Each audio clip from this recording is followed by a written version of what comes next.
देश के तीसरी बार प्रधानमंत्री बने नरेंद्र मोदी। पीएम मोदी समेत 72 मंत्रियों ने पद की शपथ ली। नई मोदी सरकार के मंत्रिमंडल में 30 कैबिनेट, 36 मंत्री, राज्य मंत्री और 5 राज्य मंत्री स्वतंत्र प्रभार हैं।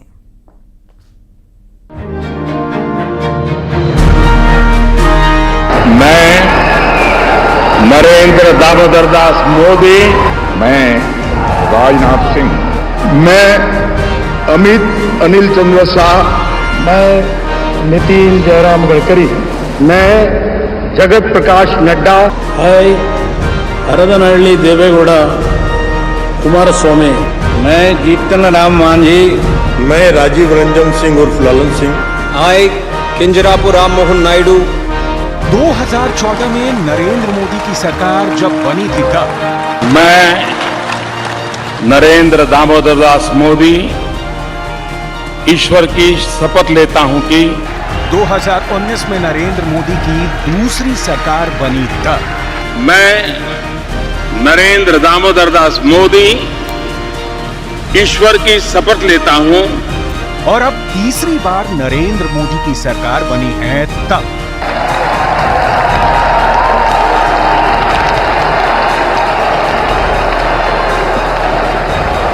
मंत्री परिषद का आकार बदलता रहा, मंत्रियों की संख्या बदलती रही, मंत्रियों का पोर्टफोलियो बदलता रहा, क्योंकि प्रधानमंत्री नरेंद्र मोदी सेनापतियों का चुनाव करने में भी गुरु हैं। पिछले 2 कार्यकालों की अपेक्षा इस बार जाहिर तौर पर पीएम मोदी को एनडीए के सहयोगी दलों का विशेष ध्यान रखना पड़ा है। प्रधानमंत्री नरेंद्र मोदी के मंत्रिपरिषद में सबका साथ सबका विकास वाली सोच स्पष्ट तौर पर दिख रही है। कई पूर्व मंत्रियों का पत्ता कट गया है। जाहिर है एनडीए के सहयोगी दलों को मंत्री पद देने के लिए ऐसा किया गया है। मोदी सरकार की तीसरी पारी में कुल 72 मंत्री बनाए गए हैं, जिसमें 30 कैबिनेट मंत्री हैं, स्वतंत्र प्रभार के साथ 5 राज्य मंत्री हैं और 36 वो नेता हैं जिन्हें राज्य मंत्री बनाया गया है। इन मंत्रियों को देश के कुल 24 राज्यों से चुना गया है। नई सरकार के गठन में एनडीए के सहयोगी दलों की भूमिका अहम हो गई है। जिन पार्टियों को मोदी मंत्रिमंडल में मौका मिला है, उनकी लिस्ट एक बार जरूर देखनी चाहिए। टीडीपी की तरफ से 36 वर्षीय राम मोहन नायडू और 48 वर्षीय चंद्रशेखर पेम्मासानी ने मंत्री के रूप में शपथ लिया। जेडीयू की तरफ से ललन सिंह और रामनाथ ठाकुर ने मंत्री पद की शपथ ली। इनके अलावा शिवसेना के प्रताप राव जाधव, राष्ट्रीय लोक दल के जयंत चौधरी, लोक जनशक्ति पार्टी रामविलास के चिराग पासवान, जनता दल सेकुलर के एचडी कुमारस्वामी, आजसू पार्टी के Chandra Prakash Chaudhary, Republican Party of India A के रामदास अठावले, अपना दल सोनेलाल की अनुप्रिया पटेल और हिंदुस्तानी आवाम मोर्चा के जीतन राम मांझी भी मंत्री बने हैं। मंत्रिमंडल के गठन के दौरान प्रधानमंत्री नरेंद्र मोदी के सामने सबसे बड़ी चुनौती अपने एनडीए के सहयोगियों को संतुष्ट रखना भी था। इसी कारण अपने तीसरे टर्म में प्रधानमंत्री नरेंद्र मोदी ने अपने मंत्रिमंडल का थोड़ा सा आकार भी विस्तृत किया। मोदी मंत्रिपरिषद में मंत्री बनने वाले किस जाति से कितने नेता हैं? इसकी लिस्ट पर नजर डालें तो आपको करीब हर प्रमुख जाति का प्रतिनिधित्व दिखता है। ओबीसी 27, अनुसूचित जाति से 10, अनुसूचित जनजाति से 5 और अल्पसंख्यक समुदाय से 5 मंत्री बनाए गए हैं। महिला हो, आदिवासी हो या फिर अनुसूचित जाति, प्रधानमंत्री मोदी के मंत्रिमंडल में सभी को प्रतिनिधित्व मिला है। प्रधानमंत्री मोदी ने अपने मंत्रिमंडल में सिर्फ लोकसभा सांसद ही नहीं बल्कि कई राज्यसभा सांसदों को भी शामिल किया है। तीसरे टर्म की मोदी सरकार नए चेहरों, पुराने चेहरों और अनुभवी चेहरों का समीकरण है। वैसे कई नेताओं को मौका मिला है जो पहले भी 2 पारियों में मंत्रिपरिषद का हिस्सा रह चुके हैं और अब की बार तो खास ये भी है कि मुख्यमंत्री रह चुके कई चेहरों ने भी मोदी सरकार में जगह पाई है। मंत्रिपरिषद के गठन में इस बात का खास ख्याल रखा गया है कि बड़े राज्यों को तो मौका मिले ही, साथ ही छोटे राज्यों को भी उनके अनुपात में प्रतिनिधित्व दिया जाए। इसे देखते हुए पीएम मोदी ने मंत्रिपरिषद के जरिए हर जाति, वर्ग और विशेष को प्रतिनिधित्व देने की कोशिश की है। प्रधानमंत्री नरेंद्र मोदी के काम करने के तरीके से वाकिफ लोगों को पता है कि केंद्र सरकार में मंत्री बनने का मतलब बंगला गाड़ी से ज्यादा परफॉर्मेंस होता है। लिहाजा पीएम मोदी ने शपथ ग्रहण समारोह के पहले ही नए चुने मंत्रियों के साथ चाय पर चर्चा की। विपक्ष बीजेपी के बहुमत नहीं मिलने के कारण एनडीए में जिस टूट की आशंका में बैठा है, उसे मोदी मंत्रिपरिषद की ये तस्वीर जरूर देखनी चाहिए। ये तस्वीर सबका साथ सबका विकास की मिसाल है। तीसरी बार मोदी सरकार में बिहार से मंत्रियों की संख्या अच्छी खासी बढ़ी है। उसकी बड़ी वजह जेडीयू जैसे दल का मोदी सरकार का बड़ा समर्थक बनकर उभरना है। कुछ यही हाल आंध्र प्रदेश में भी है। आंध्र प्रदेश की तेलुगु देशम पार्टी बीजेपी सरकार का समर्थन कर रही है। इसी वजह से राज्य के मंत्रियों की केंद्रीय मंत्रिमंडल में भागीदारी अच्छी खासी हो गई है। शिवराज सिंह चौहान और जयंत चौधरी को भी मोदी सरकार के कैबिनेट में जगह मिली है। शिवराज सिंह चौहान को कैबिनेट मंत्री तो वहीं जयंत चौधरी को राज्य मंत्री स्वतंत्र प्रभार बनाया गया है, जिसके लिए दोनों ने एनडीए नेतृत्व का शुक्रिया अदा किया। अपने मंत्री बनने को सौभाग्य की बात बताया। अपने जीवन का दिन महत्वपूर्ण नहीं है, महत्वपूर्ण यह है कि हम अपने देश के लिए कितना जीते हैं और क्या कर पाते हैं। मैं बहुत भाव विभोर हूँ। अपने महान राष्ट्र की सेवा करने का अवसर मुझे प्रधानमंत्री जी ने दिया है। उनके नेतृत्व में भारत नई ऊंचाइयां छुएगा। वही प्राथमिकता रहेंगी जो 10 साल रही है सरकार की, उसी काम को आगे बढ़ाएंगे। धन्यवाद। मोदी मंत्रिमंडल में इस बार 72 मंत्रियों ने शपथ ली, लेकिन आखिर क्या है मोदी का कैबिनेट फॉर्मूला?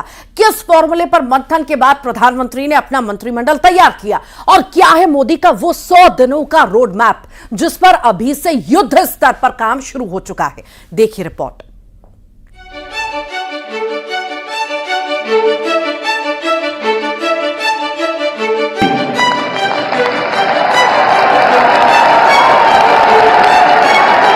मैं नरेंद्र दामोदर दास मोदी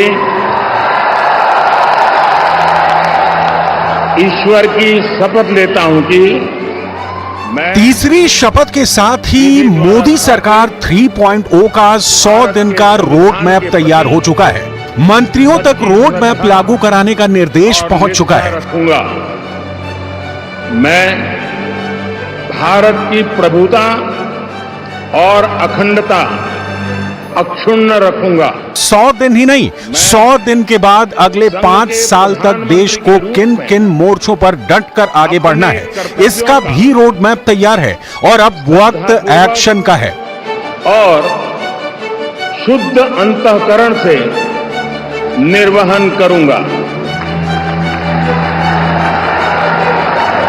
कभी न थकने, कभी न रुकने वाले प्रधानमंत्री नरेंद्र मोदी ने अपनी टीम में भी मंत्रियों को चुन चुन कर शामिल किया है। मोदी ने अपनी मंत्रिमंडल में इस बात का खास ख्याल रखा है कि सभी वर्ग, सभी राज्य उनके मंत्रिमंडल में शामिल हों।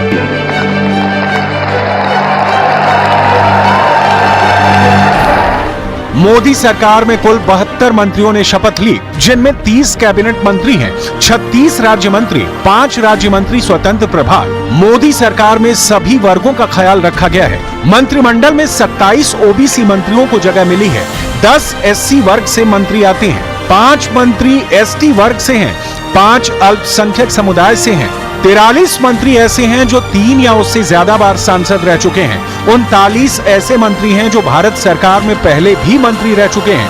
पूर्व मुख्यमंत्रियों को भी मंत्रिमंडल में जगह मिली है। 34 ऐसे मंत्री हैं जो राज्यों में विधायक रह चुके हैं, 23 मंत्री राज्यों में भी मंत्री रह चुके हैं। मैं राजनाथ सिंह ईश्वर की शपथ लेता हूं कि मैं विधि द्वारा स्थापित भारत के संविधान के प्रति सच्ची श्रद्धा और निष्ठा रखूंगा। मैं अमित अनिल चंद्र शाह ईश्वर की शपथ लेता हूं कि मैं ईश्वर की शपथ लेता हूं कि जो विषय संघ के मंत्री के रूप में मैं जगत प्रकाश नड्डा ईश्वर की शपथ लेता हूं कि मैं शिवराज सिंह चौहान ईश्वर की शपथ लेता हूं कि मैं विधि द्वारा स्थापित I, Nirmala Sitharaman, do swear in the name of God. Modi सरकार में सहयोगी दलों को ज्यादा तवज्जो मिली है। टीडीपी यानी तेलुगु देशम पार्टी से 2 मंत्री राम मोहन नायडू, पी चंद्रशेखर पेम्मासानी, जनता दल सेकुलर से एचडी कुमारस्वामी, राष्ट्रीय लोक दल से जयंत चौधरी, अपना दल सोनेलाल से अनुप्रिया पटेल, जनता दल यूनाइटेड से Lalan Singh, Ramnath Thakur, Republican Party of India से रामदास आठवले, हिंदुस्तान आवाम मोर्चा से जीतन राम मांझी, एलजेपी रामविलास से चिराग पासवान ने शपथ ली। मैं चिराग पासवान ईश्वर की शपथ लेता हूं कि मैं विधि द्वारा। घटक दलों में कुछ खास भी हैं, जैसे चिराग पासवान। कितनी भी मुश्किलें आई, लेकिन चिराग पासवान खुद को मोदी का हनुमान बताते रहे और नतीजा ये रहा कि चिराग पासवान की पार्टी के 5 सांसद जीतकर लोकसभा में पहुंचे हैं। मैं जीतन राम मांझी सत्य निष्ठा से प्रतिज्ञान करता हूं। बिहार के पूर्व मुख्यमंत्री जीतन राम मांझी भी ये साफ कर चुके हैं कि वो हर स्थिति में पीएम मोदी और एनडीए की सरकार के साथ खड़े रहेंगे। मांझी गया से चुनाव जीते हैं। मैं राजीव रंजन सिंह उर्फ ललन सिंह सत्य निष्ठा से प्रतिज्ञा। जेडीयू के ललन सिंह बिहार की राजनीति में जाने माने चेहरे हैं और उन्हें जेडीयू कोटे से मंत्रिमंडल में शामिल किया गया है। जयंत चौधरी। पश्चिमी यूपी में बीजेपी को जिस आरएलडी से बड़ी उम्मीद थी, उसी राष्ट्रीय लोक दल के जयंत चौधरी को मंत्रिमंडल में जगह मिली है, जिससे वो काफी खुश हैं। Kinjarapu Ram Mohan Naidu do swear in the name of God. अब देखिए तेलुगु देशम पार्टी के उस नौजवान चेहरे को जिसके बारे में हर कोई जानना चाहता है। That I will uphold the sovereignty and integrity of India. Ram Mohan Naidu Chandrababu Naidu के बेहद करीबी माने जाते हैं। राम मोहन नायडू मोदी की नई कैबिनेट में अब तक के सबसे कम उम्र के केंद्रीय कैबिनेट मंत्री बनेंगे। वो टीडीपी नेता और केंद्रीय मंत्री येरेन नायडू के बेटे हैं। नायडू की स्कूली शिक्षा दिल्ली पब्लिक स्कूल आरके पुरम में हुई है। टीडीपी के कोटे से 2 मंत्री बने हैं। टीडीपी के दूसरे मंत्री हैं चंद्रशेखर पेम्मासानी। पेम्मासानी ने 1999 में NTR university of health sciences से एमबीबीएस की पढ़ाई पूरी की। इसके बाद 2005 में उन्होंने अमेरिका के पेंसिल्वेनिया में गेंजर मेडिकल सेंटर से इंटरनल मेडिसिन में एमडी किया।